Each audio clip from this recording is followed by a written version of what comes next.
right, y'all, this is Wild Philosophy with your host, Wild Philisecki, and today we got Germ Low, right? Germ T Ripper, if you will. Germ T Ripper, right?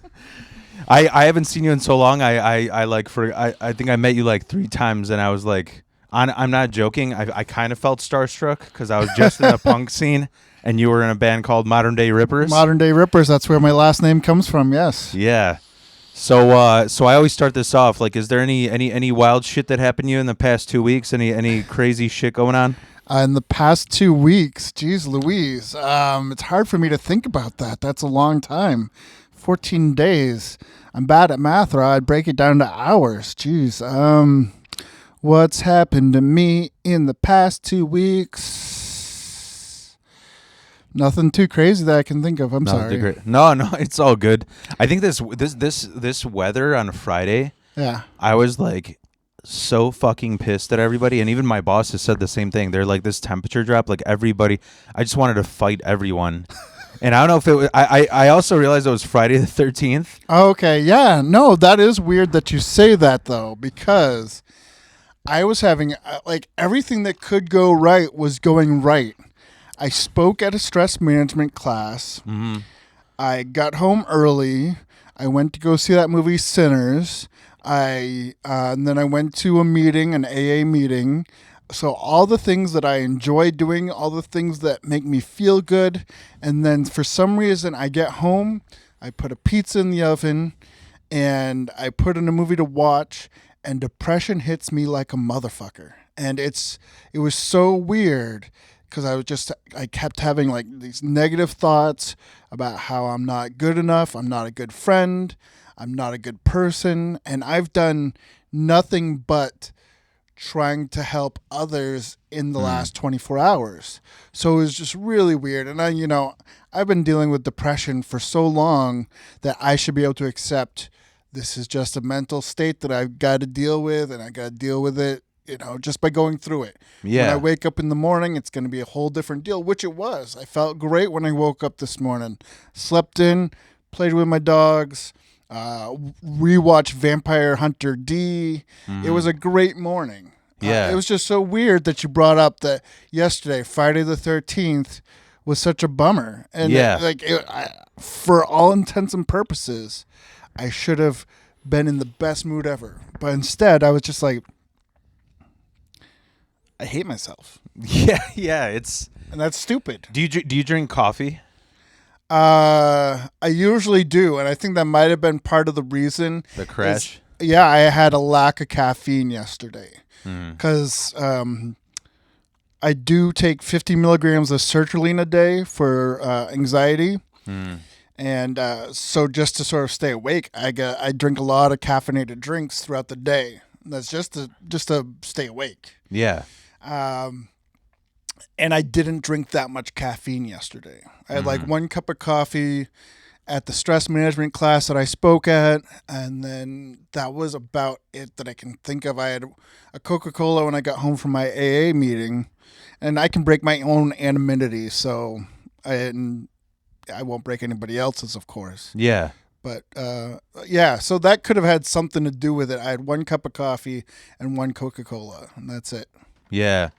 Yeah, no, it's funny you say that. I'm on, they put me on 25 of sertraline, and that was like a lifesaver. Like it fucking just set my mind straight. The problem is, because I was saying earlier that I have epilepsy, I got extreme insomnia. So I finally I broke it in half, and now I'm on I've been on 12.5 every morning for like the past 4 years, and I'm just gonna be on it for life because that's like the sweet spot. Oh yeah, it's mostly because I heard it works real well with like mild OCD, which is what I got. Yeah, and honestly, like for anybody who doesn't know, Germ Ripper here, I got. You recommended me to be running what we call it Wild Dogs Comedy right now at Legit Dogs and Ice. And it's fucking, it's awesome because the funny thing is, I was supposed to run it on my own. I got a buddy of mine, his name's Bewee. He's in the comedy scene. I think I had a man crush on him immediately because he kind of looks and sounds like Louis C.K. with hair. Okay. Except he's really like left. So okay. it's like a really not problematic, Louis. But he's awesome, and I'm just real excited because I've ran 4 other mics before, and this is the first one. I was talking about this with him yesterday that we're putting equal amounts of work in. Like, I'm used to fucking being a babysitter in every band and every like mic I run, and now it's like we're competing who's putting more in. Okay. And so it's really fucking awesome. But I get what you mean. Like we bonded because I knew Bewey for like 3 years, and we kind of just like saw each other in passing. And then once I told him, like, yeah, I kind of got diagnosed with mild OCD. He's like, dude, I totally get you now. Like, we totally understand each other. But that's, yeah, dude, that's Zoloft. That and EMDR. Have you ever done that?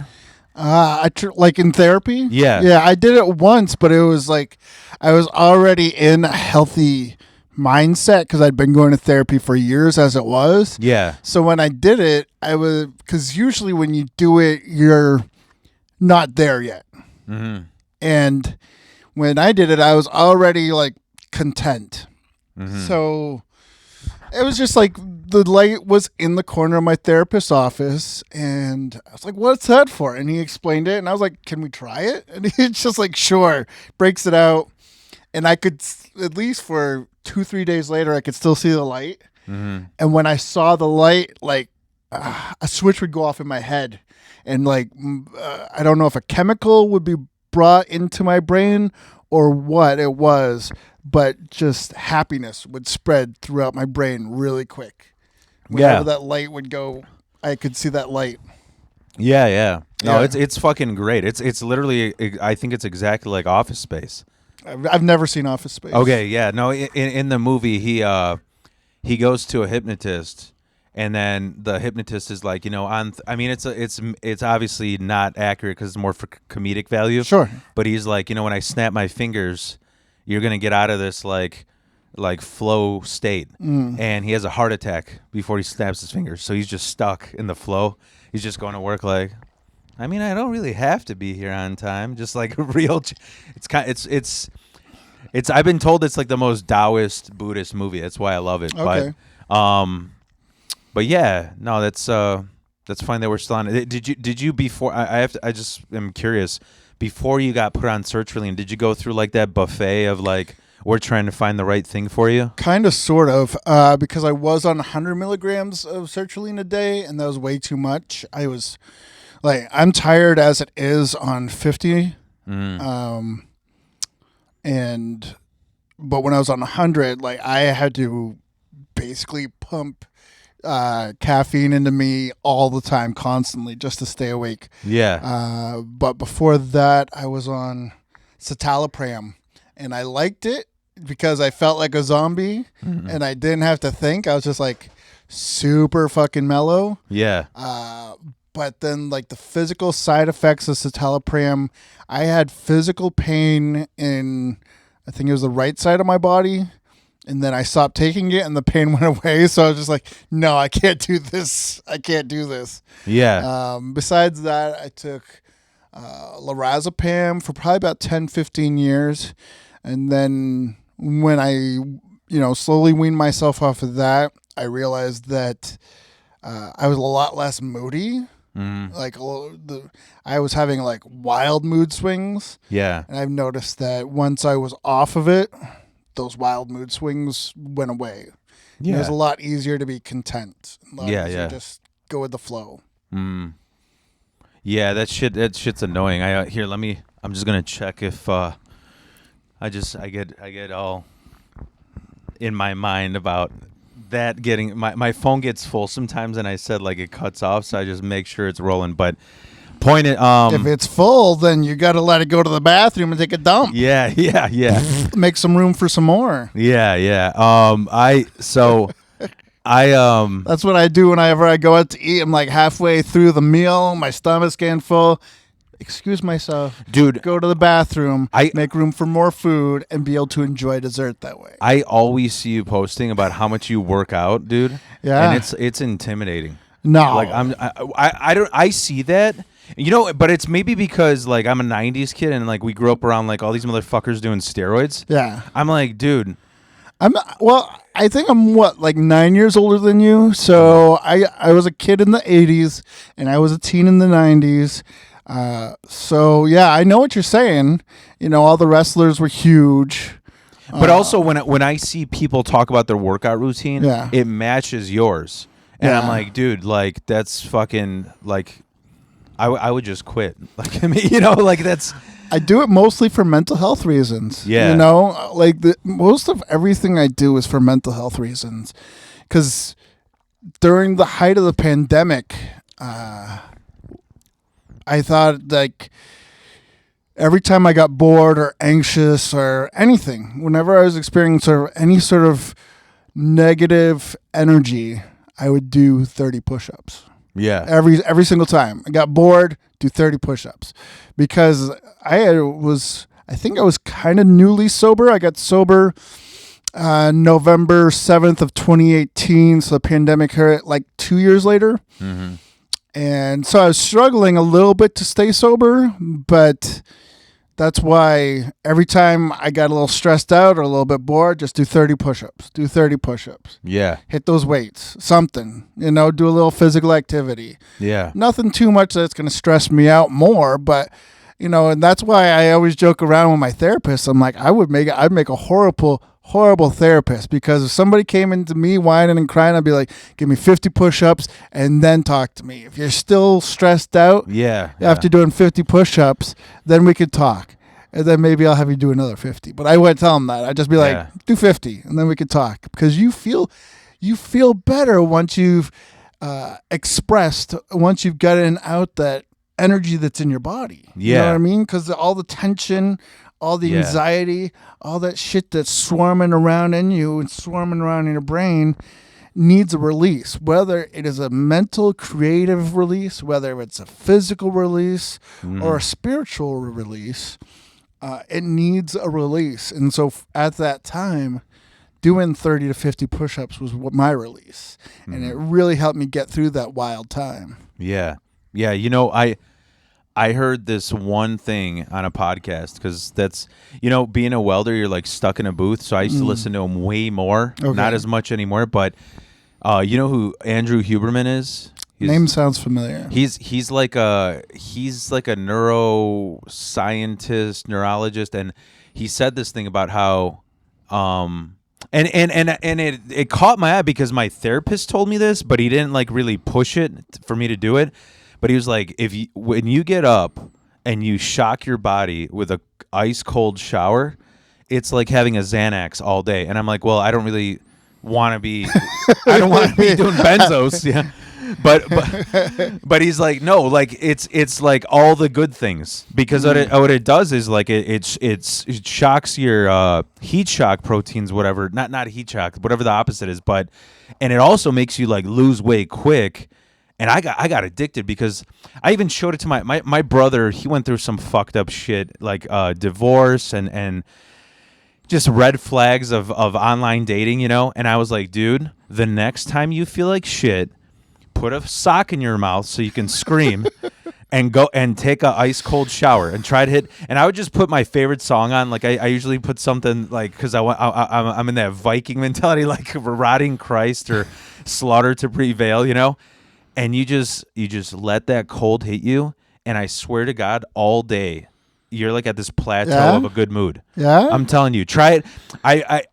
Try it for 3 days. You just go in there for 3 minutes, ice cold. No, and my neighbors will hear me screaming sometimes. Yeah, I'm sure. But you know why it's funny? Because I'll freeze my ding dong off. yeah. I like my ding dong.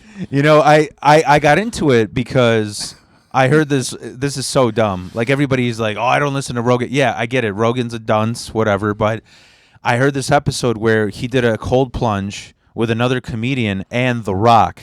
And they're like, oh, they cold plunge is like under 30 degrees, and it's in like those, those fucking metal tubs that like cowboys used to take a shower in. Sure. And he was like, oh, I did 3 minutes.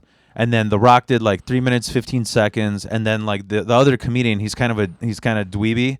So just to spite The Rock, he did like 3 minutes and 16 seconds. Sure. And I was like, 3 minutes, man, I could fucking do that. And I almost really fucked up. Yeah. Because when you do a cold plunge, you're supposed to keep your feet and your hands out. Okay. Because that's the closest to your bone.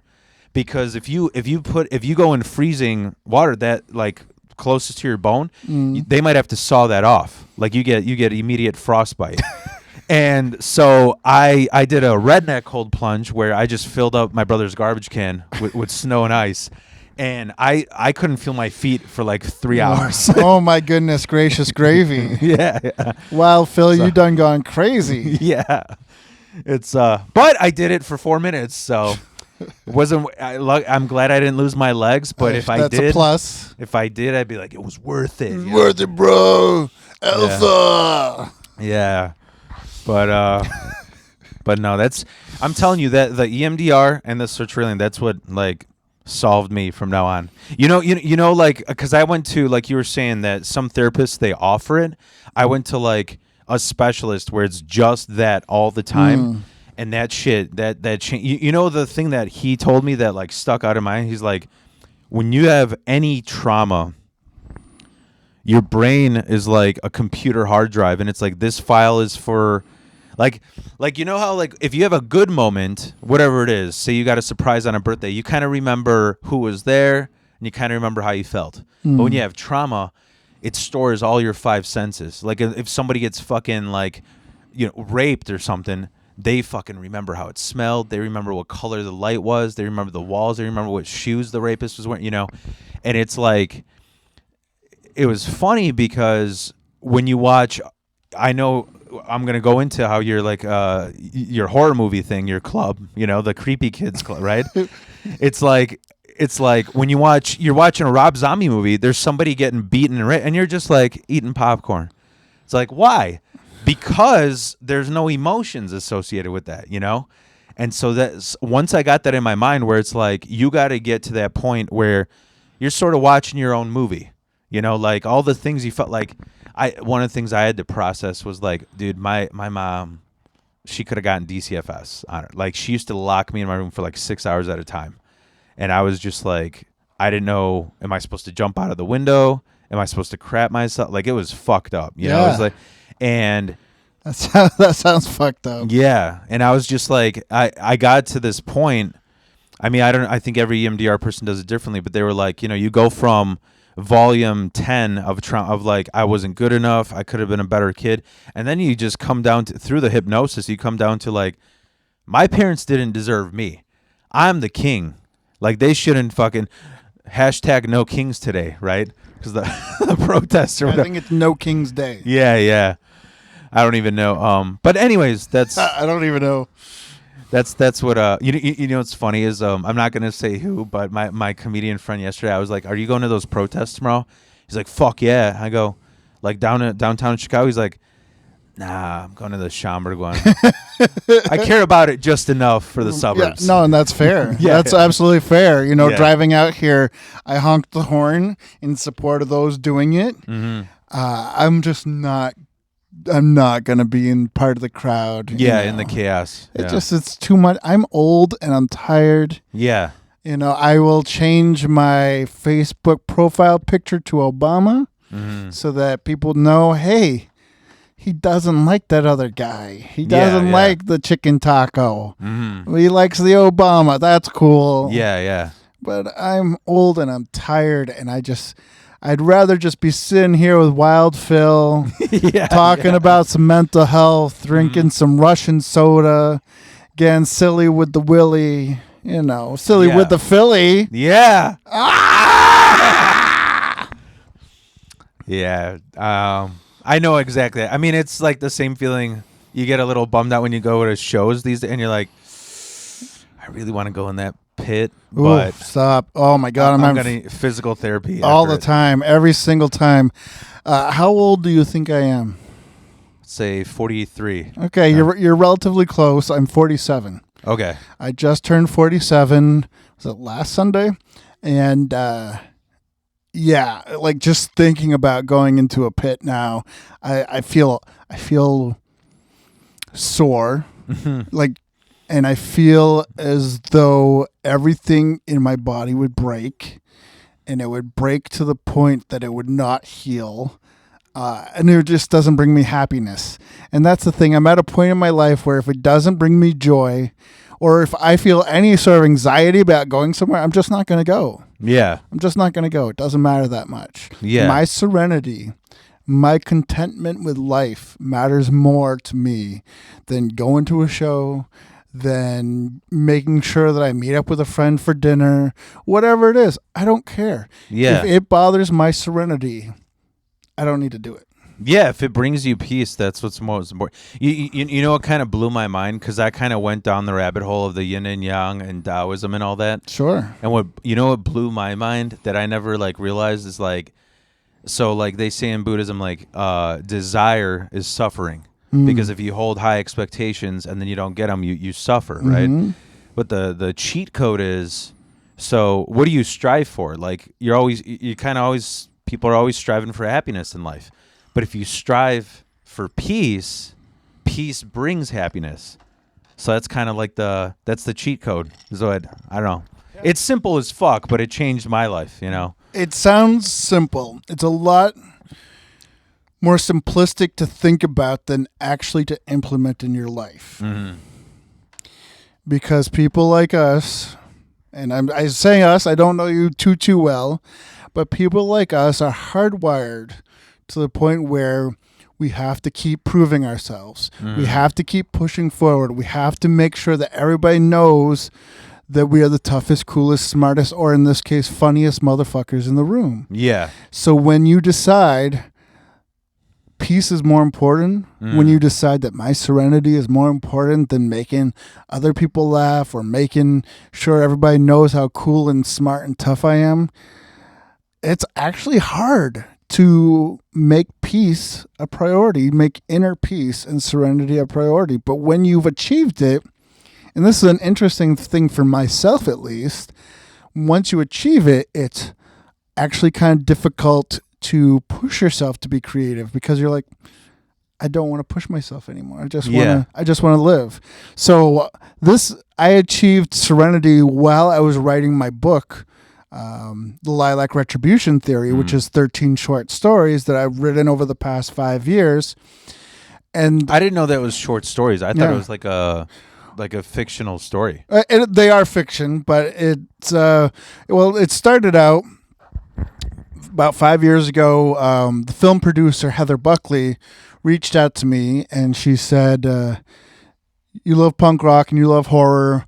This company, St. Rooster Books, is doing a collection of punk rock horror inspired stories. You need to write for them. And I said, I don't write fiction. I've never written fiction. I've written horror movie reviews. I've done interviews, editorial pieces. I've never written fiction. She says, do it. So I scrolled back in my memory, and I remember when I was about 12 years old, I had an idea for a story about skateboarding demons called Skate or Die. So trying to rewrite something at 42, about 30 years earlier, an idea, it was interesting because, I mean, of course, now everything is amped up by all the things I've seen and done in my life.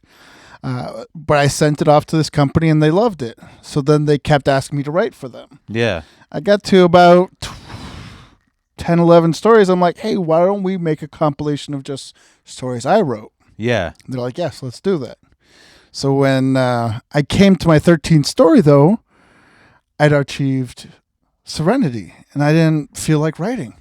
So then how I completed the story was I looked inward and wrote it about the author of the 12 previous stories. It's a very never-ending story. It's very in the mouth of madness. Yeah. Is now talking to the audience about why do you think these themes in the 12 previous stories exist?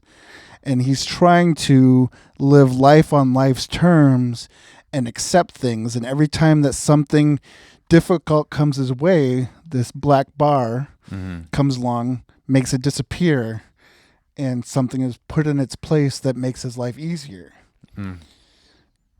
And that's how I finished the book, because how else am I going to discuss serenity and discuss contentment without including myself in the discussion? Yeah. Does it have anything to do with like 12-step program? Yes, absolutely. Yeah. Absolutely. And but, like the 13th step is serenity. No, well, the stories aren't set up like that. Okay. It just worked that way for me. Mm-hmm. It's interesting, though, that you bring that up. I've always thought about, I couldn't go back to music and do stuff like I used to do, because Modern Day Rippers, my last band that I had for 10 years, all the songs were about alcoholism, were about doing drugs, were about being suicidal and depressed. And I'm not any of those things anymore. Yeah. So I thought about doing like a positive hardcore band, and it would be called Just for Today. And I would do 12 songs that would be reflective of the 12 steps in the program. And the name of the album would be called something to the effect of Songs for Surrender. Because it's all about surrendering to a higher power, surrendering yourself to the idea that you're powerless over alcohol or substances. But at the same time, I'm like, I don't really want to work with other musicians. I know exactly what you mean. I worked with other musicians so long, like from 16 to 40, I was in and out of bands. It's just like so many personalities you got to deal with. Yeah, yeah. You know, and that's a big reason why we were talking about it earlier. Comedy. I don't do comedy anymore. I've got a show coming up on the 26th, but where's that at? It's somewhere in Downers Grove. Okay. But it's for Men's Mental Health Month. It's sponsored by the Salud Cabrones podcast. And you know what? I'm friends with those guys. They asked me to be in it. They asked me to host it. So I couldn't say no. You know, they're my friends from the professional wrestling world. And do you know anyone else on the lineup? Oh, Ruben Ramirez is headlining. Oh, awesome. Yeah. Yeah. Yeah, he's going to be at the Wild Dogs at Legit Dogs in a few months. Yeah, good guy. I love Ruben. I did one of the last shows I did with him, and that's where we met.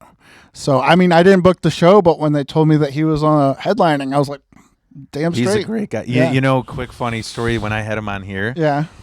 He was kind of like, I'm not judging him, but he started to pop where he was getting shows out of state. Yeah. So I was like, I'm going to vacuum, I'm going to dust, you know? And right when we start, my cat took the fattest shit in the litter box. And he's like, yo, man, why I smell like poop?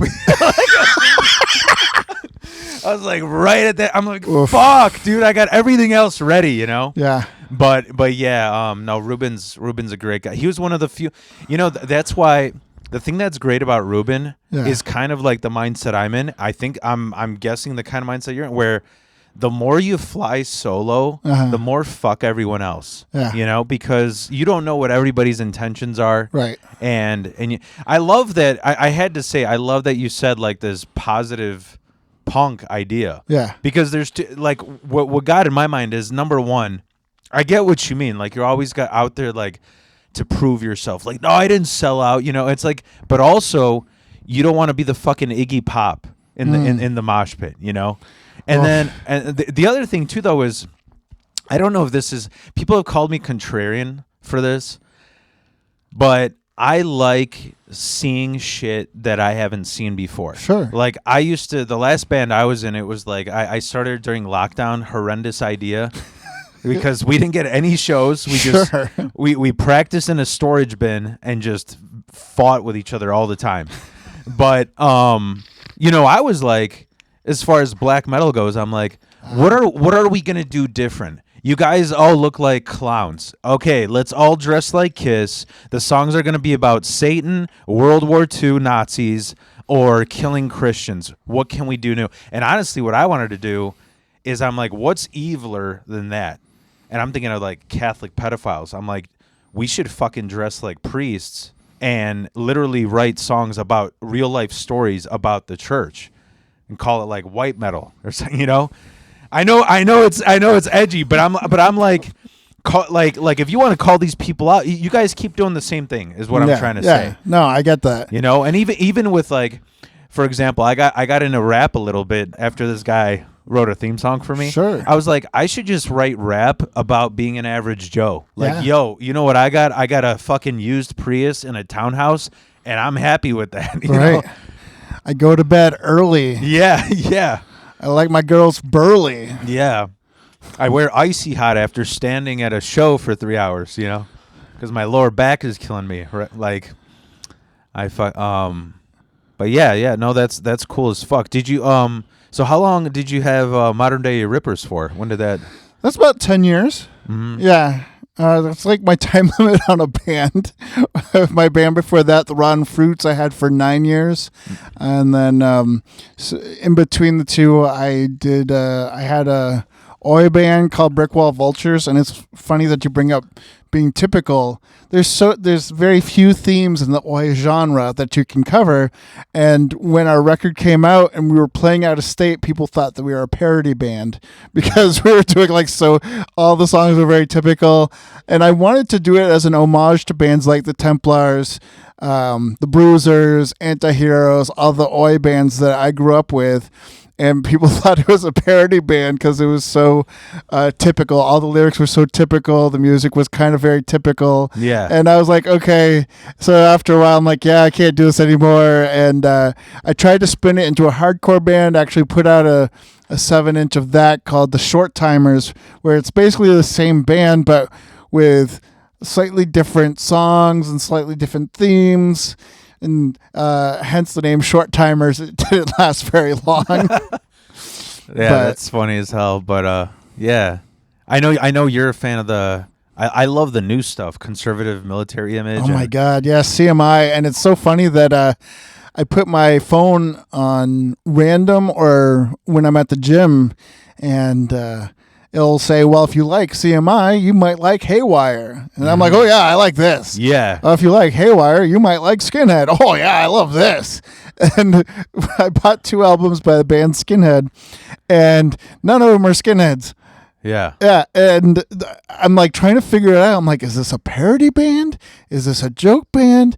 Because the lyrics are so over the top violent, and then they're also I think it's their second album is kind of like emotional, and I'm like, I don't get what they're doing, but at the same time it's so angular and weird. I'm sure it's pissing off real skinheads so much, which I think is hilarious.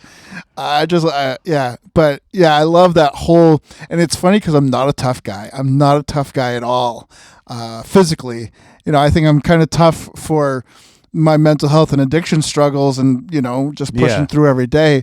But as far as physically tough, I am not. No, you're like a teddy bear. Yes, I have people tell me that too. Yeah.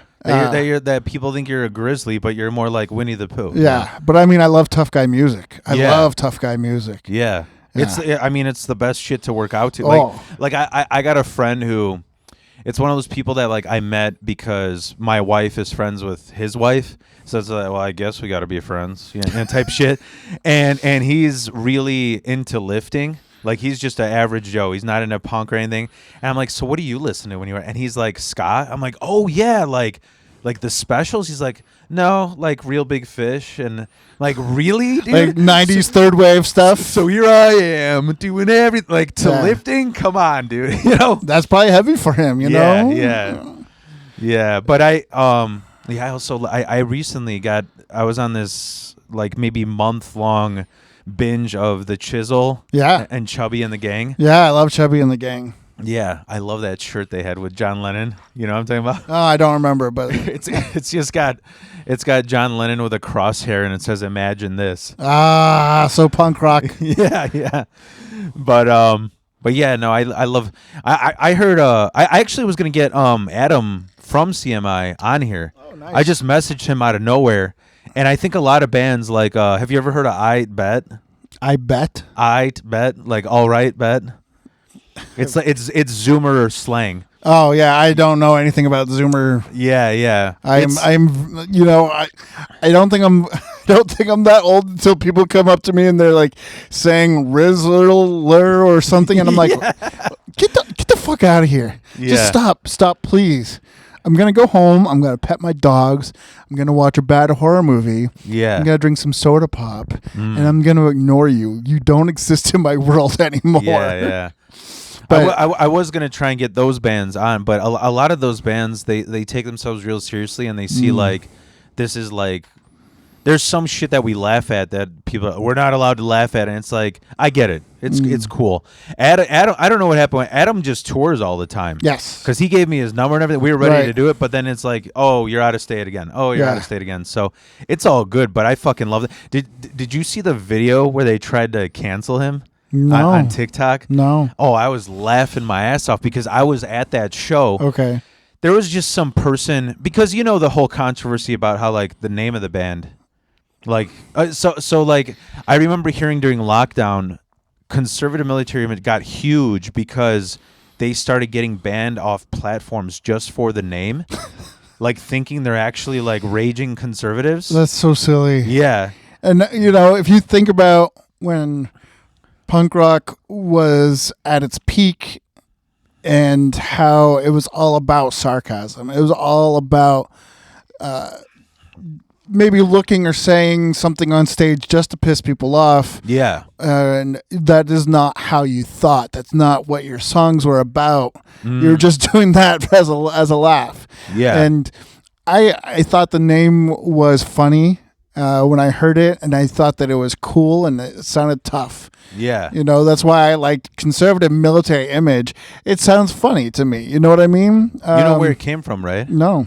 It's so Adam was he served in the forces, and when you're I forgot what it's called when you're not on the opposite of deployment, when you're like at home. Okay. They tell you, they're like, remember, you're representing the U.S., so maintain a conservative military image. Oh, okay. Like, don't get Tekashi 6ix9ine tattoos and shit. Yeah. So I thought that was really funny, but there was a person at the show where they were there to start shit. Right. Like, they were just, like, looking for any fucking reason, like, oh, I'm documenting this, there's Nazis here, and there isn't.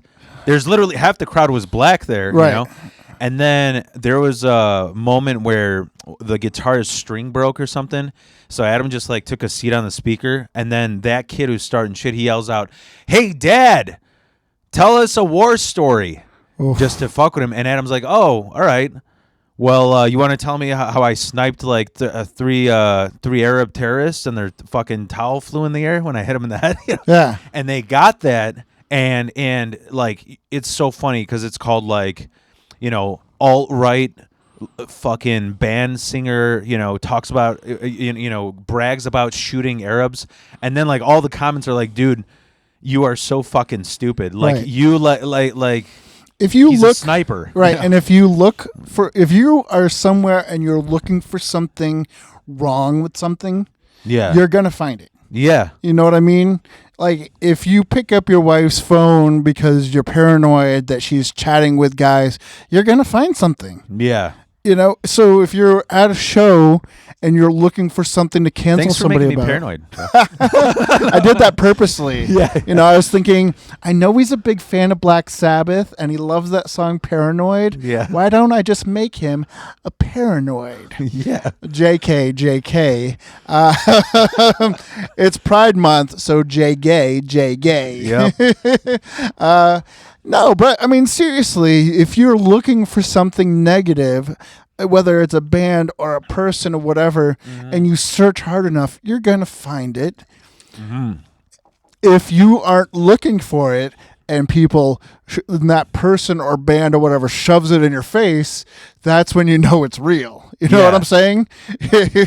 If somebody is deliberately trying to push their agenda in your face and it is deliberately problematic, that's when you know something's wrong. But if you get a search for something problematic about the person, Yeah. that's when you're the problem. Yeah. Because you're playing fucking detective. Yes. You know, like it's funny that you mention how like when punk rock used to be like all sarcastic, and I'm talking about I'm assuming like Dead Kennedys era, you know, and I remember growing up. I grew up around that whole Street Brats Des Plaines area, Arlington Heights, you know, and I remember I knew the first trans person I knew that got the surgery, they got their penis removed, they got the whole vagina, and they used to always wear like a Nazi uniform because they're like, it looks fucking crazy.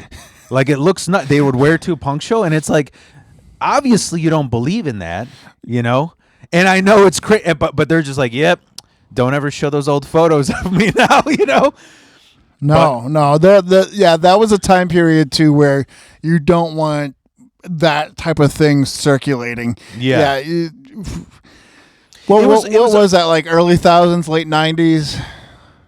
Yeah. Yeah, there was a lot of people just being super edgy, but super edgy just to like randomly piss people off, not to purposely make a message about politics. There was no agenda. It also was too, like, I remember seeing like Sid Vicious wearing like a swastika shirt, and I think the message is like, yo, here's you uptight fucking Germans trying to make a master race, and now look at me, I'm this like junkie who says whatever the fuck he wants, and I'm wearing your symbol because you're dead, bitch. You know, like that's kind of how I looked at it. I don't know. At the time, sure, you know, but we've progressed. You know, it's 2025. Yeah, and now we don't want to mess with any sort of anything that's problematic. Yeah, and I do think that when I hear somebody say, and I was thinking about this when I was driving here. When you hear somebody like Elon Musk saying, they're trying to cancel comedy, what the hell's up with that? It's like, no, nobody is trying to cancel comedy. Nobody's trying to cancel music. If you can't make music or comedy or art without punching down marginalized communities, then you're not a good comedian. You're not a good musician. You're not a good artist. You need to be able to stand on your own merit and be able to perform in these art forms without having to punch down marginalized communities. If you can do that successfully, then you are good at this art form. Otherwise, shut the fuck up. You know? Yeah. You know, you're asking for trouble. You're asking specifically to get interest in what you're doing because you're being edgy, because you're being problematic. And do you really want that kind of attention? No. It's easy. In the wrestling world, we refer to that as cheap heat. Yeah. You know, I saw a clip of somebody wearing a Donald Trump shirt into a wrestling ring, and the crowd went crazy throwing stuff at him. And yeah, this clip's going to go viral. That's called cheap heat. And cheap heat is just that. You're going to get a quick 1 to 10 second response, and it's going to last on the internet forever, though. What is going to help you stay, what's going to help you prolong your existence as an artist, comedian, musician, whatever the case may be, is by being actually good at your craft. Yeah. You know what I used to say? Like, I mean, this is just, I don't know if this is like the older I got, I realized a lot of I mean, this is just me, that any comedian or musician, anytime they're like, we're going to sing about politics, to me took away from the art. It was like, I mean, in the sense of like, there's not, I want to hear a Rage Against the Machine song about, you know, Zach breaking up in high school. You know what I mean? You want an emo Rage Against the Machine? I want to hear about you as a person, not like a history lesson. You know what I mean? I don't know. It's I just feel like when people go that route, it kind of takes away from their like. But the other thing too is this: like, there's that real stigma that exists of every comedian the first 2 years. They're hitting all the edgy points. Here's my take on the Holocaust. Here's my take on Jews. Here's my take on women, you know? Unless you're Sarah Silverman, I don't want to hear any of that. And it's like I've gotten to the point where I'm like, okay, those might be okay, but they better be fucking amazing. Like the funniest joke ever about that subject. Like, as if it's not the funniest joke ever, you better just sign your career over because it's done. You're done. And it's like my most recent, I have a recent Holocaust joke where it was about, I found a picture of my grandfather in the Holocaust, and randomly I was doom scrolling at night. I got put when I had RSV. They gave me this inhaler that gives you insomnia. Oh, okay. And I was like, I got this ad for it's called AI Undress, and it undresses any photo you want. So. Oh my goodness gracious gravy. That sounds like something I need to get my hands on just for old pictures of John Goodman. Yeah. Pictures of Nick what's his name? From the Simon Pegg movies, Nick Frost. Oh. Yeah. Oh, man, I love fatties. Love fat guys. Well, I didn't know that the free trial, instead of making it naked, it puts a bikini on it. Oh, so I accidentally ended up putting a bikini on my grandfather in the Holocaust. Which I'm like, I know nobody's ever done that joke. But I guess what I was getting at is when I started out, I started doing that shit, and I realized I'd go off stage and I literally would have people who are actually like legit racist. And I'm like, okay, well, there's two, obviously, because of who I am, there's one path out of this, but there is actually two. You can either lean into it and have an all fucking racist crowd, or you can move out of that and be a comedian that actually writes funny shit, you know? Well, I mean, and that's different too, because you're talking about yourself, you're talking about your family, and you're talking about it in a self-deprecating way that you use this dumb app on a picture of your peepaw. Yeah. You know? Yeah. So that's different. But I mean, with even other jokes where I would just, I can't, I don't know what example I could give, like sort of like, you know, I'd be, I don't know what example I could give, but I know that there were people who are like, that's funny because I hate this group of people. And I'm just like, dude, don't be my fan. I mean, like, don't come to my shows. Don't talk to me. And actually, please just get the fuck out of here now. I don't want to talk to you. Yeah. Absolutely. You know what is funny about that is I actually just tell this. The story itself is a bit. Recently, in the little drama tornado that I've been telling you about in comedy. So what's funny is there's a guy who we assumed was just on the spectrum. He was super awkward, super fucking That's basically weird. Every comedian. I think you have to be on the spectrum if you're going to be a stand-up comedian. But this guy was like, he looked like Robin Williams in 1 Hour Photo. Okay. But he had the personality of like Pee Wee Herman. Oh, that sounds like a fun guy. And he was super friendly and shit. And we found out like just randomly, because somebody looked him up and they're like, what's this guy's deal? Like, what condition does he have? His condition is he's like a 3-time pedophile. That's what we found out. Ugh. And the part that is funny, though, there's nothing funny about that. Yeah, I'm like, that's disgusting. Yeah. But the part that was funny is that while starting out, and I was this edgy open micer, my friend was like, yeah, dude, don't say those pedophile. I had a little pedophile joke about how, like, the Subway guy, I'm like, you know what's savage about him? That he did it right in front of our eyes. He's like, I'll do anything to get into these pants, you know? And it's a throwaway joke. It's stupid.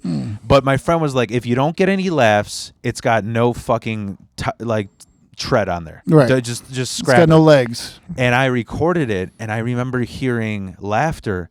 It was the pedophile. Oh. So I was like, okay, guys. No bueno. So what do I do here? Do I become a better comedian, or do I have a crowd of pedophiles? Yeah, start doing NAMBLA conventions. Yeah. So, and it's crazy now seeing how that all the people being arrested publicly for child sex crimes are all MAGA.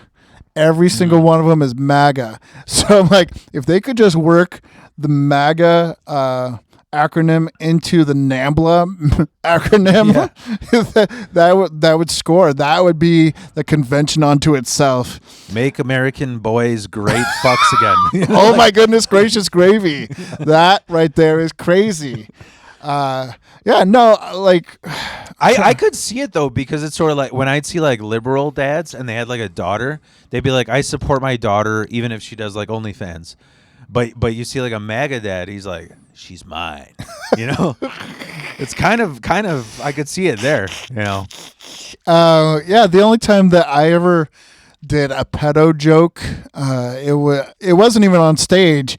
I was at a wrestling show, and I was talking to these two dudes, and I was like, yeah.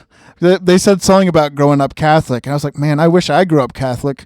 Maybe then I would have lost my virginity sooner. Yeah. And they laughed out loud. I'm like, oh, it wasn't that funny. They're like, no, dude, that was a funny joke. I was like, oh man, maybe if I ever go back to a comedy, I'll use something like that, but I'll just put it in my repertoire for now. See, but the beauty of that is that you're not punching down. You're like, yeah, this it's about for me. Yeah. I mean, I didn't lose my virginity till I was 19, and yeah, now it's like looking back, man, I could have gotten it a lot sooner. Yeah.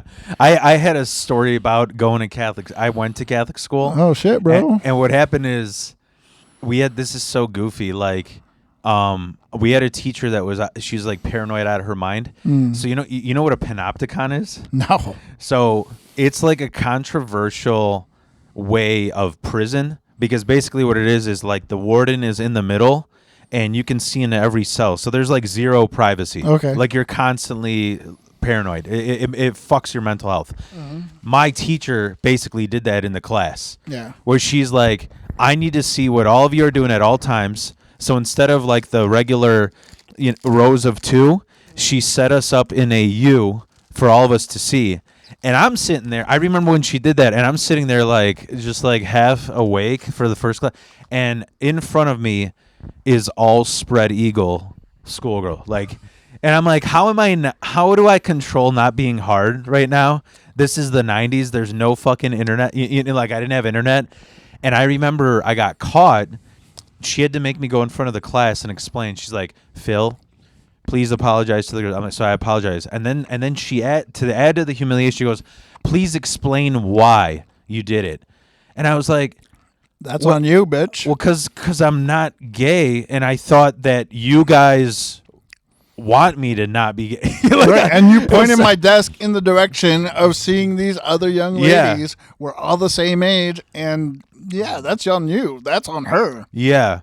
I was like, I how do you explain being a straight raging boner kid in a Catholic school? Like, yeah, I don't know. It was, but I wanted to get into, so you just released your book, which is awesome. We also like so you have this horror movie club. It's not really a club. It's me and basically, usually 5 to 6 friends that I find tolerable. No, they're like my 5 best friends, and because I find a lot of people to be really annoying, and I don't like having people in my house too much. Yeah. So I have 2 rows. Yeah, I have a theater in my basement, and I have 2 rows of like movie theater seats. So that's 6 seats. And I just like to watch movies, and I like to show off my cool shit. So that's awesome. When I was buying the house and we saw the basement was finished, the woman who lived there before us had it set up like an apartment for her adult son. So there's a door that goes directly into the basement. There's a kitchen, there's a bathroom, there's a side like bedroom. But in the main area, that's where we set up our, I say it like my husband actually uses it. I set up my theater. So it's just called Basement Theater. And when I have friends over, I used to do it once a month. I'm going to try and start doing that again. We call it Creepy Kids Club. Yeah. I take pictures with my friends, pictures of the movies, and honestly, that's cool. Yeah, I know it's the back of our punk rock voice saying like this is lame at our age, dude.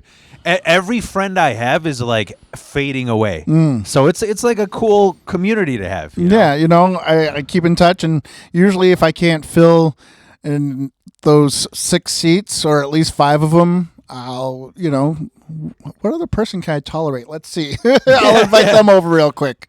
Usually somebody sober or somebody that can go 4 hours without drinking. Do you have a popcorn machine? We do. That's my addiction. That's the one thing I've been addicted to. My husband's mom, God rest her soul, got us a popcorn machine for the theater. So we have a popcorn machine down there, and it's Yeah, the projector's set up overhead, so Nice. and there's a legit movie screen against one of the walls. And I try my best to show people movies that they've never heard of or never seen. Yeah. And since I used to write for different websites like Daily Grindhouse, I would get sent screeners from time to time. And I've got some weird ones in my repertoire that aren't even released to the public. And so when I get to show movies to people and they're like, oh man, I've never heard of this, never seen it. That was a good one.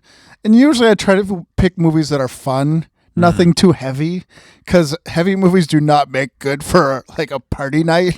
Yeah. I made that mistake a couple times when I was growing up, since my dad was in AA and his meetings were on Monday nights. My mom would let me have friends over during the summer on Monday nights, and we called it Rage Movie Night. And I would rent like cult movies, and very same to what I do now. Well, I picked up the VHS case to I Spit on Your Grave, and it said biggest cult classic since Rocky Horror Picture Show. If you've seen I Spit on Your Grave, I have not. Oh, it's nothing like Rocky Horror Picture Show. It is one of the most notorious rape revenge films you've ever seen, where this poor girl is in the countryside. She stops to get some groceries at the store, and then she's followed by this group of, I think it's 5 or 6 people, men, and they just rape her for the majority of the film, and then she gets revenge by killing them and cutting off their dicks and so on and so forth. Well, when you've got a mixed audience of friends, men and women, girls and boys at that time, and you're showing them this because you just see biggest cult film since Rocky Horror Picture Show. Yeah. It's like, I am so sorry. I didn't realize that this is what I was renting. It's hard to, it ruins the party. It ruins the party. Yeah. Do you have a top 5, or can you have can you even do that with films, or films that I would show for friends, or what do you mean? I guess I could do top 5 of my favorite films real quick. Definitely number 1 is Rocky Horror Picture Show. I've loved that movie since I first watched it. Number 2 is A Clockwork Orange. It's got points that are very triggering to certain people, but it's always been one of my favorites to say free will is better than being subjected to the state. A Taxi Driver, I've always loved Taxi Driver, so that's number 3. Just the categorical nature of the human brain and how people react differently to trauma. Number 4 is the original Texas Chainsaw Massacre. It's so gritty and so disturbing, but there's actually very little gore on the film. It's just because it's so low budget, and when and where it was shot just shows pure, real horror. And to me, that's the greatest horror movie ever made. Number 5, there's a lot of different films that I would fill in there, but I'm going to go with, I believe it's 1987's cult classic, The Toxic Avenger. And I'll say that I remember renting it and, being told to shut that shit off and return it right now. Because I think I was probably like 8 or 9. And there was a sex scene right in the beginning of it. So I waited until I had the house to myself and rented it again. And it was just over the top. I'd never seen anything like that. Whereas over the top gore, over the top violence, just so wacky and bizarre. And those are my top 5 movies probably of all time. Yeah. And I could talk about movies forever. I love your Clockwork Orange tattoo. Oh, that's thank you. Awesome, right on your chest. Yeah, because it's funny because like recently, I found out I have there's a medieval family crest for my last name. Okay, and I wanted to put it on my chest, but I'm like, I don't want to be like I've seen like Danny Trejo where he's got the Virgin Mary. I'm like, there's few things you can put on your chest that look cool, but yours actually looks cool, right? Like it's because it's coming out of your chest, the knife, Thank you. I But appreciate you saying that you like my tattoos. yeah. Because usually guys, they compliment me on my tattoos when they're trying to get into my pants. And I don't think that you're trying to get in my pants. We got overalls today. Yeah. Wink, wink. Yeah. Wink, wink. Are you into guys in overalls? I do. I love. I mean, I guess I like. Yeah, I like overalls. Yeah. Yeah. Give me a fat hillbilly in overalls and no shirt. Holy God. I'm just always thinking about, dude. It makes me so hard. It's gotta suck to take a shit in a public bathroom. You just gotta get naked in there. Yeah, get naked in there. Make it a party. Yeah, naked party, do in a public restroom. But Naked party. I'm just thinking about bums and the diarrhea walls. Oh yeah, you know, yeah. like. Yeah, I've shit in the worst bathrooms. Mm-hmm. I really have, because if I gotta go, I gotta go. I don't hesitate. You know? Yeah. I've never had a problem with that. I just the shit that I don't know, man. I've seen the worst thing I ever said. I've said it on here before was when I used to Uber. I was. Do you remember? Oh, did you drive Uber? Yeah. Okay. And I used to always take all the. So like everybody, once they found out how much they tip in like fucking Highland Park, they just go there. Me, I was like, there was a lot of people in the hood who actually pay for Uber with their link card, so they don't give a fuck how much they tip. Oh shit! So I used to just go to Inglewood and Brownsville. Jesus Christ! And I don't know if you remember. I'm like, I got Kirkland Costco socks. You know, are you really want to rob me? You know, They'll do it no matter what, right? Take your car. Yeah. Whatever. But I remember I was down there, and it was the day. I don't know if you remember this. There was the one officer in Chicago who she was 2 weeks away from being a detective, and she got gunned down. And they had a huge funeral for her. But I was stuck there because the funeral was like 6 miles long. So I was stuck there, and I was like, "Fuck!" And at the time, this is such a recipe for disaster. I was trying carnivore diet, so I was like 4 days backed up. I shat a cane out after I had a psyllium fiber pill. Like, it was so bad. But I was there, and I remember I went to that's the biggest pet peeve as an Uber driver for me, was when people would go, "Yeah, we don't got a public bathroom." I'm like, "Well, where do you shit, bro?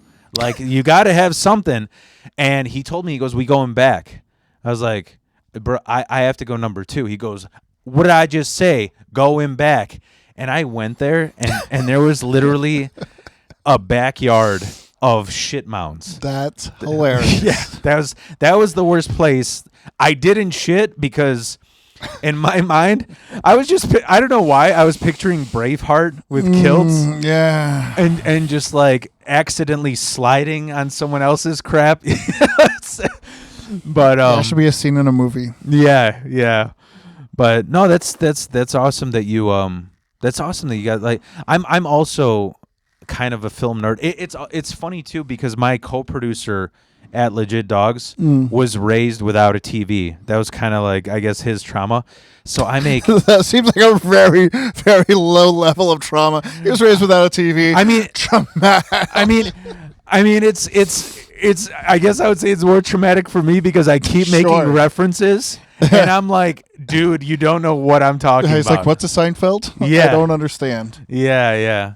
I always, you know what I always do? I'll watch something and then obsess over it. So I go on like IMDb and I read all the trivia. Mm-hmm. It's awesome, man. Well, when I used to do a horror movie podcast called Real Vile, when I had the camera up, I would have one screen up with my co-host and the producer, then have one screen up with IMDb, so that when I'm talking about a movie, I have all the trivia facts up in front of me. Yeah, and I can sound like the smartest guy that knows the most things about this movie. Did you know that blah blah blah blah blah blah? And I don't have a lazy eye, but I was able to look at this one screen while looking at this screen and talking about it.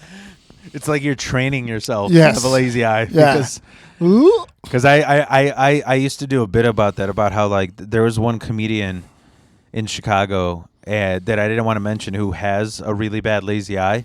And I was like, dude, if you could just, you're funny, like you're likable, but if you could just, there's exercises for it, you know? You follow a laser like a cat, you know? Yeah. And I was just, and then I just go into. It's a dumb bit, but I just go into like, it's funny that they even call it a lazy eye. Like let's really fucking dig into it and be like, how about a get back to work or go on unemployment eye? You know, just it's yeah. I can't not stare at that when I don't know what that is about me. My mom was real critical for me. Yeah. So I find like you know what I relate to when Austin Powers is like molly when he sees the mole. But Oh yeah. I remember doing a guy with a lazy eye, and I remember telling him that I thought that it was hot. I'm like, that lazy eye thing you got going on, that's kind of cute. yeah. And then boning him, you know. But that's so. Who says, that lazy eye thing you got going on? That's kind of cute. Yeah. Oh, it makes me want to stick my dick in your ass. I guess I kind of have some like I know a lot of people used to shit on like girls with like a gap in their teeth. I think that's kind of cute. Yeah. The gap. Yeah. I don't know. The Louis Anderson gap. Yeah. I don't know. Or how about the cleft palate scar? What do they call that? Yeah. I know what you Joaquin Phoenix or whatever. Yeah. Right? I'm trying to think. There's a term that people use for. But anyways, yeah, I remember one of the guys from the Subversives, Minneapolis punk band.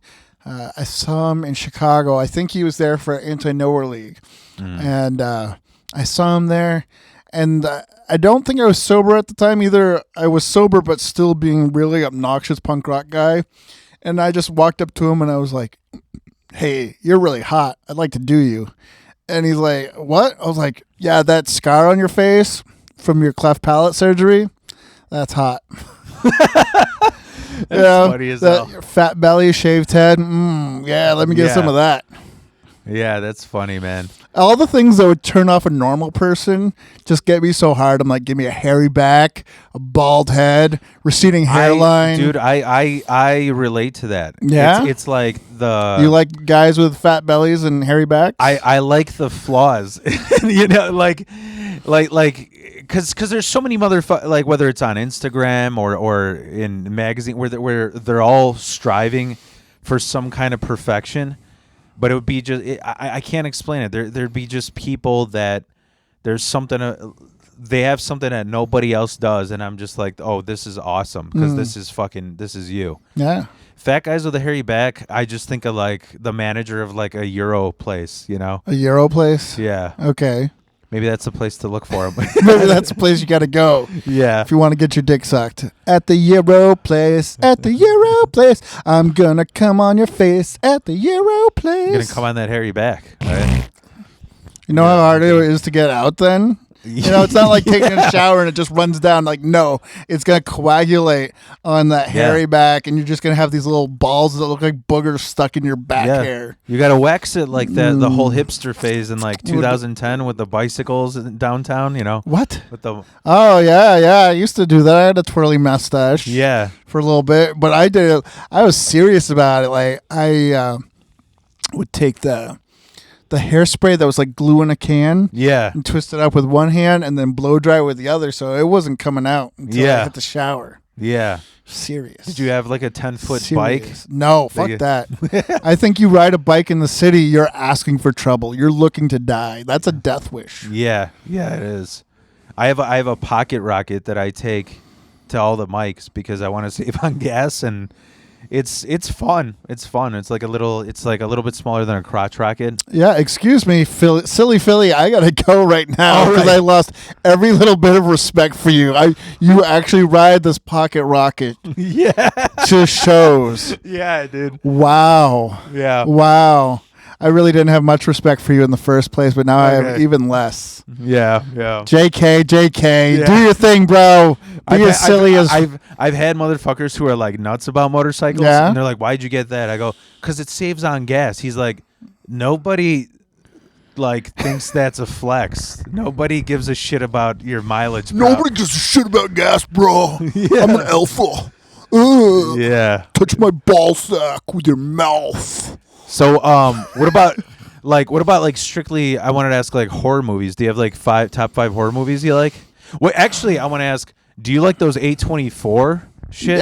Yeah. I love it. I love it all. Yeah. I love it all. Like from the zero budget independent films to the biggest budget studio films to exploitation films, slasher, zombies. I love it all. Yeah. You know, so yeah, I do love the A24 stuff, but I also love the really gross slasher stuff. You know, so if it's cerebral horror, yeah, I'm gonna be like, well, that's the best movie of the year. But if it's a really grimy slasher, I could be like, that's the best movie of the year.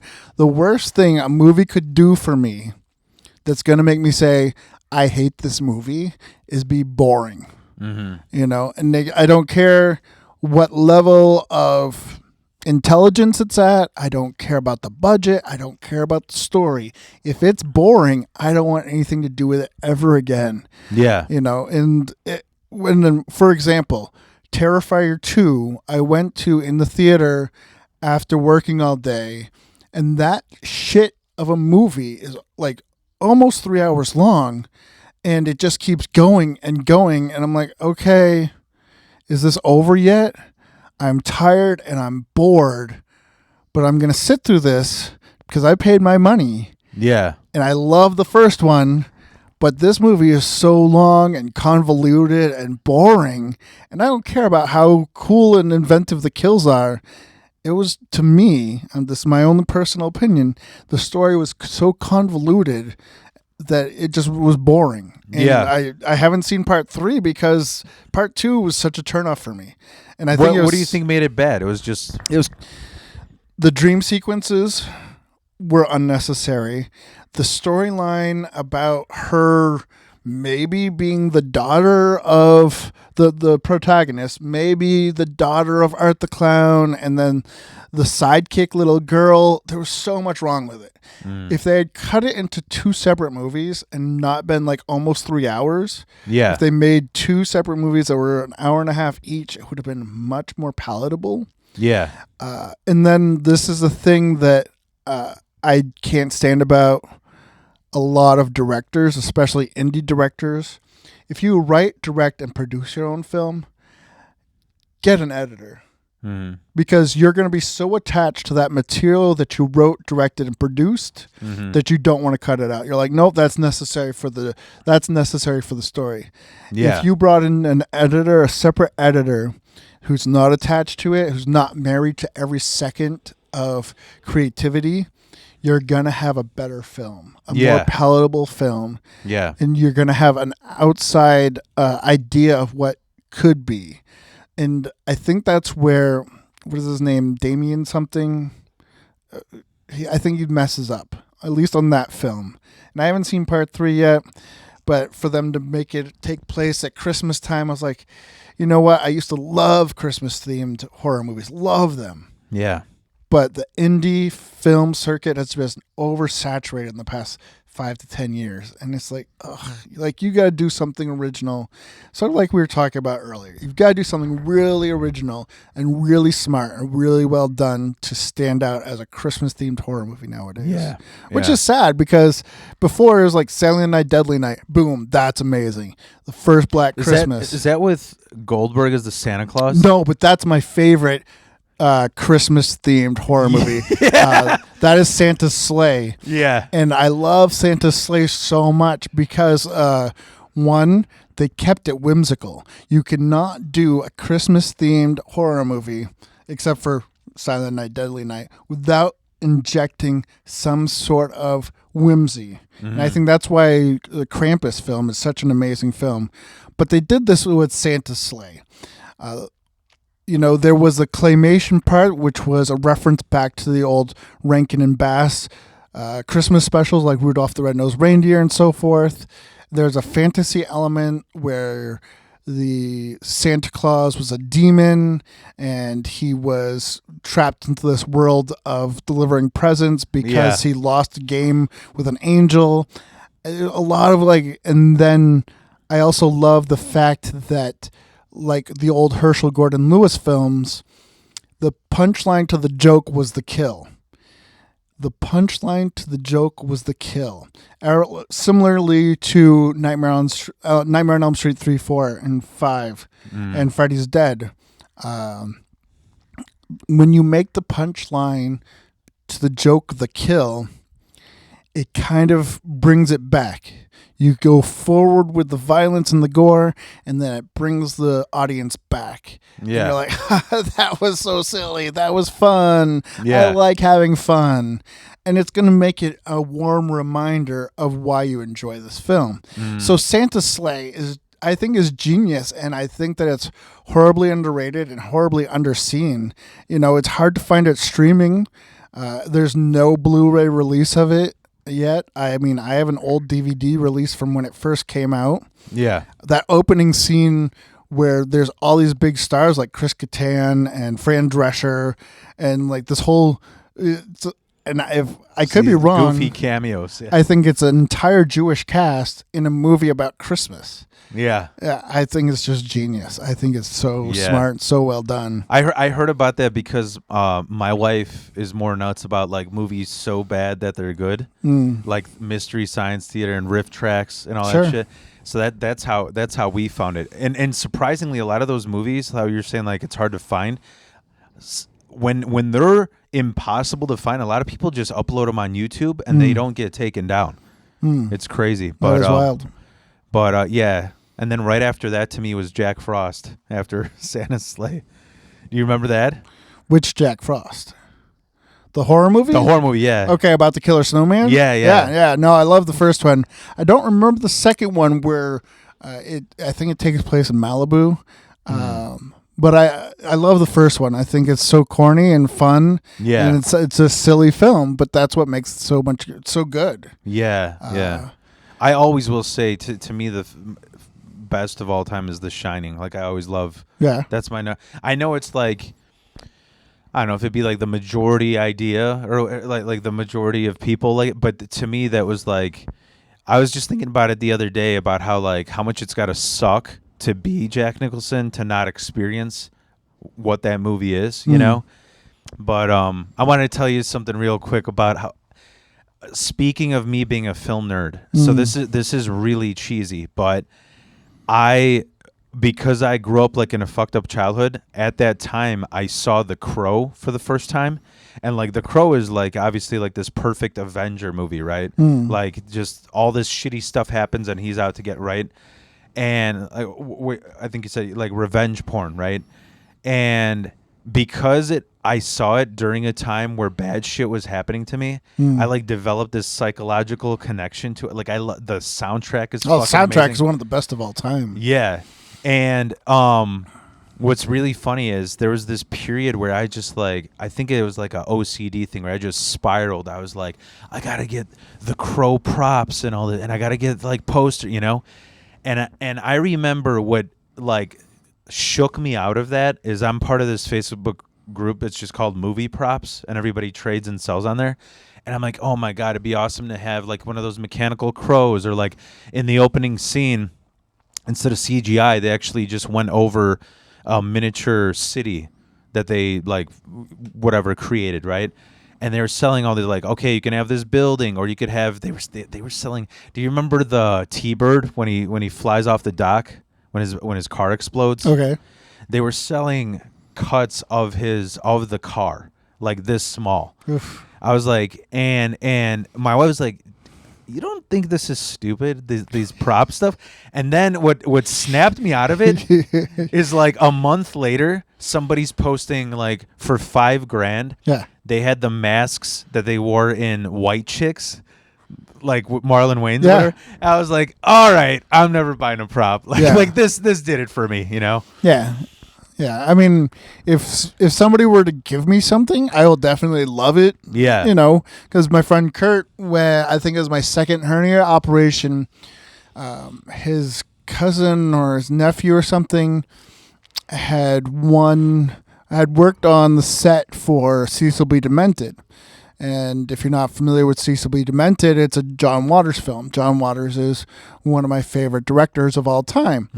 And so he had a script from Cecil B. Demented. He had a signed poster from Cecil B. Demented, and he had a prop Molotov cocktail from Cecil B. Demented. And all three items were signed by John Waters. And I was healing from the surgery. He's like, I know that you would appreciate this a lot more than I do. Yeah. Here you go. Here's a gift. Awesome. Yeah. So, I mean, I'm not going to spend thousands of dollars on a prop from a movie, but if somebody gives me something, I'm more than appreciative. You're Yeah. like my favorite person now. So I want to ask you, you after you got out of Modern Day Rippers, I'm guessing a lot of it had to do with the lifestyle that was just, Yeah.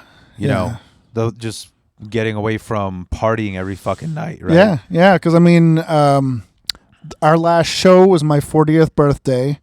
My dad died shortly before that, because my birthday was in June, early June, and my dad died in May. My alcoholism spiraled out of control shortly thereafter, to the point where all the depression deep inside me, it was like a fire, and every time I drank, it was like pouring lighter fluid on this fire, and this fire would talk to me. It would say, "This world doesn't need you anymore. Yeah. This world would be better off without you." And it got louder and louder. And then that November, my mom was coming to visit from New Hampshire. And all I could think of was like, if I keep drinking, my mom is going to have to bury me. Yeah. And that's the last thing I want to do. I don't want to make my mother cry. Yeah. I don't want to be another statistic, another suicide because he drank himself to death. Yeah. So I remember there's an app called Sober Time where I punched that button on November 7th of 2018, and I haven't had a drink since. But it was about that time when the guys were like, well, let's get together, let's write some new songs. And I was like, you know what? I really don't want to do that. Yeah, let's do that. Okay. So we're writing some new songs. We're going to go in a new direction. It's going to be all like sort of power pop, but based on horror movies and true crime. One of the songs I still would like to get together and record. It was an amazing song. I didn't even write it, but I loved it so much, about Suspiria, the Dario Argento film. Yeah. Suspiria. But the guys, we took a break, take 5. The guys went outside. They were doing whatever guys do, drinking beers, taking shots, smoking weed, so on and so forth. They come back in, and I'm like, hey, you want to work on those songs? And they're like, what songs? And it didn't even seem like they were kidding. And I'm like, I drove over an hour to get here. All I want is the respect of not getting fucked up to the point where this is a waste of time. Yeah. So I'm like, no, I'm done with this. Yeah. So when I quit doing music, that's when I started doing comedy. Mm-hmm. I did comedy for a few years. And to me, I never played, I never got booked in the suburbs too much, but I did do a show in Milwaukee. I did a couple shows in Indiana, and I did a bunch of shows in the city. Things were going great. I was getting booked, and I had a bunch of bookings for 2020. A bunch of them, like across the country. Yeah. Couple festivals. Nice. Pandemic hits. Yeah. And I'm just like, it starts to lift, and people are booking again, and I'm not getting any responses. And I'm just like, you know what? This isn't for me. Mm-hmm. The scene isn't for me. Yeah. So at that time, I'd also started training as a pro wrestling or indie wrestler personality, because I'm too old to actually be taking the bumps and getting hurt on a regular, and everything pro wrestlers do hurt. Yeah. And even if you don't like wrestling, you have to respect the art form of it, because they train so hard and to do the things that even the simplest things is very hard on their body. They're destroying their bodies for your entertainment. But it was at that time when I started training, and I even had to learn how to take a bump. I had to learn how to take some of these moves. Taking is when you're, I guess you would say, the victim of the move. Because if I was a manager for one of the wrestlers and I got pulled into the match, I needed to be able to know how to take it. I trained for about a year and a half. I had my in-ring character is just like my character from when I was in Modern Day Rippers, Germ T Ripper. I'd go in, it's the G, the E to the R to the M, the T stands for the, and you already knew that, and we're about to rip it up in a modern way, so it's gotta be Mr. Germ T Ripper. and I'd introduce the matches, and sometimes I'd do interviews in between the matches. But I've done a lot of different things, since music. And I think now that I've found contentment, like contented sobriety, now that I've found serenity, I really don't care about being in the public eye. If somebody comes at me and they've got, I'm doing a book signing on the 25th, June 25th at the Logan Theater. Mm-hmm. Okay, yeah, I don't mind making a public appearance and signing some books, making a little money. That's something I enjoy doing. I love the horror movie community. We're doing it as a pride event. I'm gay. A lot of the characters in my book are gay or queer. And then the next night, I'm hosting that Laughing Matters show, and it's a benefit for Men's Mental Health Month. Yeah. You got to come at me with something special. I'm not going to just come out of retirement for, we got a spot on this mic. You want to, no, I don't want to. Yeah. I'm tired. I want to sit, like I've said before today, I want to sit at home, play with my dogs, drink a soda pop, and watch a movie. I think that's cool, man. Yeah, Whatever makes you, I think I'm gonna start writing my first novel, though. I have a bit of an idea. I'm really big into a band, Soft Kill. Have you heard of them? No. They're from the Inglewood area. Okay. They're kind of post-punk, dark wave sound, and something Scary Lady Sarah would be into. Yeah, definitely. But and it's really weird that they do shows with like oi bands. Oh, so, yeah? Yeah, it's very weird. But I love both genres. But they have a song called "Joy Is a Crime," and the song is so catchy that that's got to be the title of my book. Joy is a Crime, and it's going to be about twin sisters who are based off of my puppy dogs. My dogs are named Hank and Patty, so they're going to be called Henrietta and Patricia. Mm-hmm. And I haven't worked all the different details of this novel yet, but they're going to conjure a spirit called Cyril, the Keeper of Flesh, and similar to in Boondocks. Remember how there was a character called a pimp called Slickback? No, Ron Jeremy. No, the show. Oh, the Boondocks. I thought you were thinking Boondock Saints. I'm sorry. No. I haven't watched Boondocks. No. No? Okay. Well, there's a character called a pimp named Slickback, Okay. and the name was always the whole thing. A pimp called Slickback. Yeah. So in my book, it's going to be Cyril, the Keeper of Flesh. It's never going to be just Cyril. Yeah. It's Cyril, the Keeper of Flesh. You have to say the whole thing. Mm. So but I'm really excited to write this. Yeah. So that is going to be my creative outlook for a while, unless somebody comes at me and they want to book me for something and I'm free and I want to do it. I love ring announcing. When I have time. There's been plenty of promotions that outside of the state, outside of Illinois, they're like, "Oh, will you come?" I'm like, "Yeah, I'll come, and I will ring announce, but my fee is $30 plus travel expenses." Mm-hmm. And they're like, "Well, what's travel expenses?" I was like, "Well, it's gonna cost me probably about $120 in gas just to get there and back." Yeah, yeah. And then I need a place to crash. Mm-hmm. They're like, "Oh, well, I can't really afford that." I'm like, "Okay, Yeah. no big deal to me." But that feels great to Yeah. get to that point where it's okay to say no. Yeah. I'm like, okay. Yeah. I'm not going to take less. And I think reasonably, if I travel, 8 hours to do a show, I should get paid. Oh, yeah, absolutely.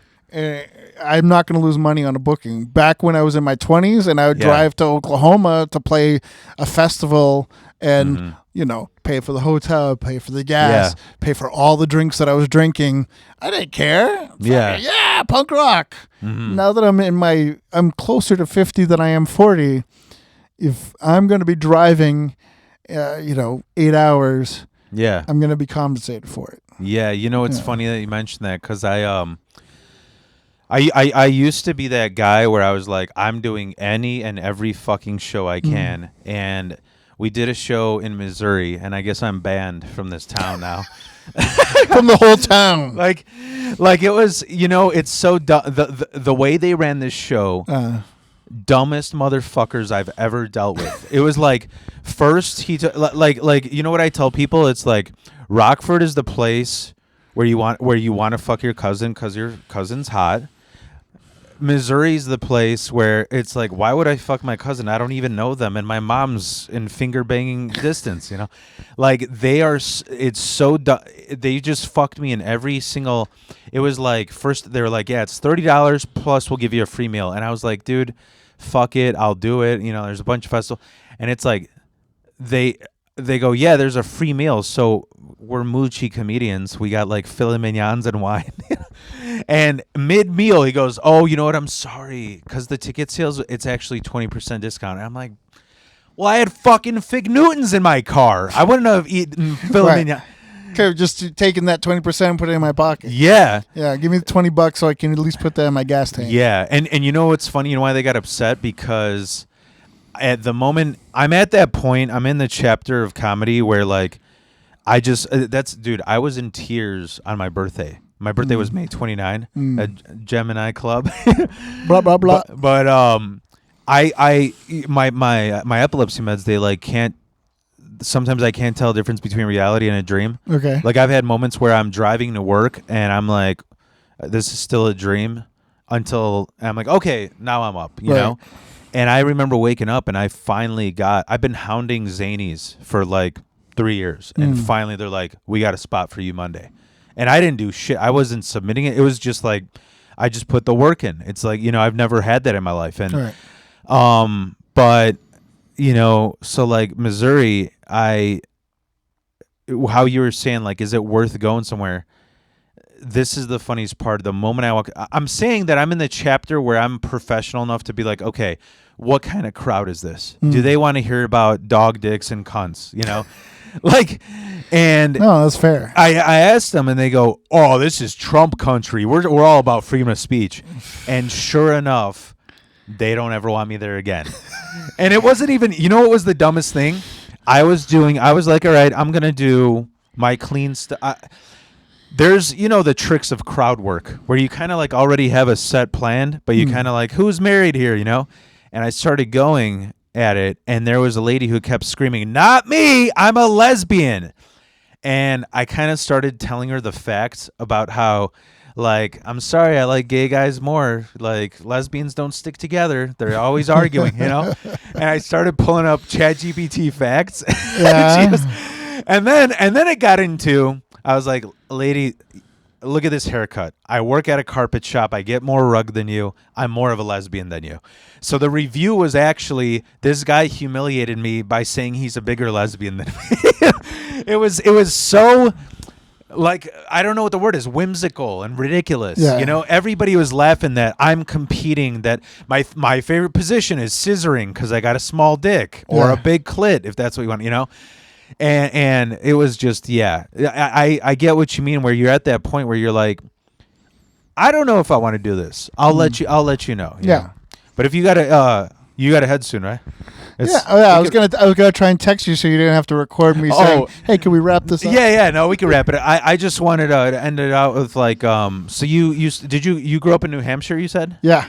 Okay, and then what made you move to Chicago? I found love on the internet. Okay. That's your husband? No, it was somebody else.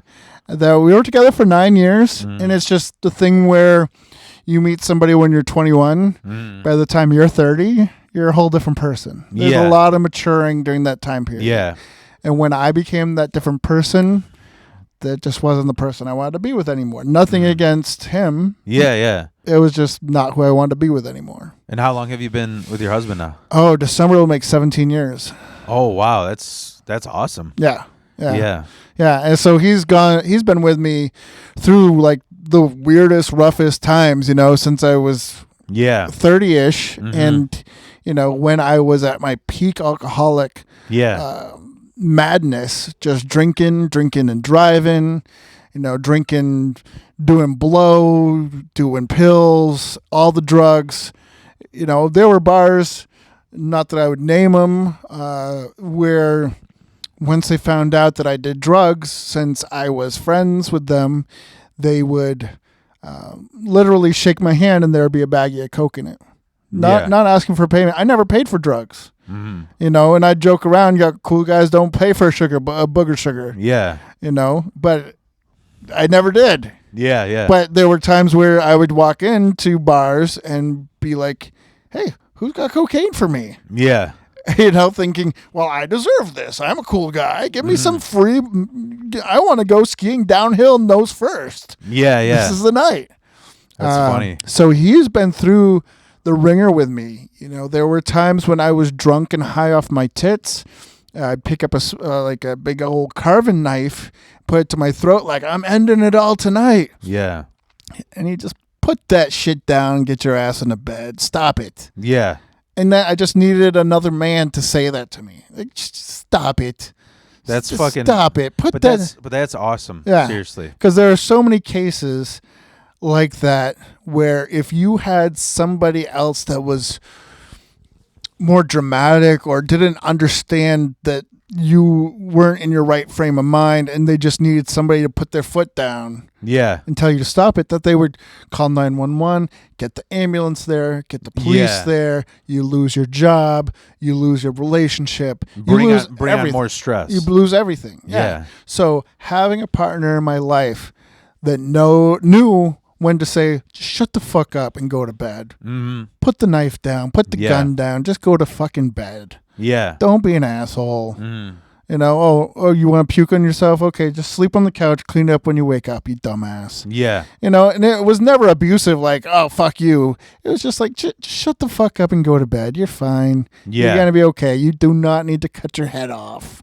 Yeah. You know, it's like, and sometimes you need that person that's in sync with you. Yeah. You know. Yeah. Like that's what, because in comedy, you know, it's funny because there's like these trending topics, right? It's like, oh, this month it's storming the Capitol jokes. This month it's the Pope Leo joke. I never did it.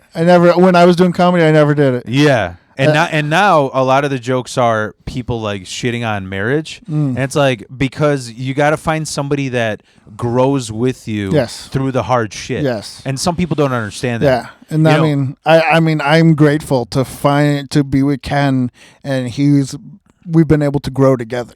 That's awesome. Yeah. I remember even my old co-host on here, it's kind of sad. He was my best friend for like 10 years.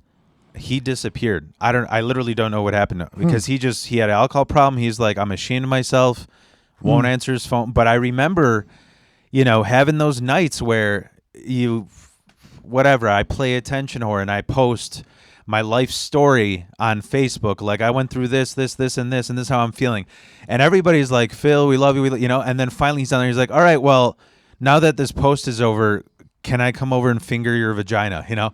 And like, all it did was take that to like, yeah, dude, like that cheers me up. Right. You know, sometimes you need that instead of like just, but oh, you're gonna be okay. We're gonna be best. Yeah, you're doing the best you can. Yeah, we're gonna be okay, but you don't give me the time of day the whole week. You know, like.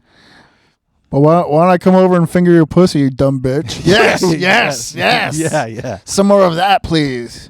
So I guess to wrap it up, so dude, I just want to say you lived a fucking awesome life.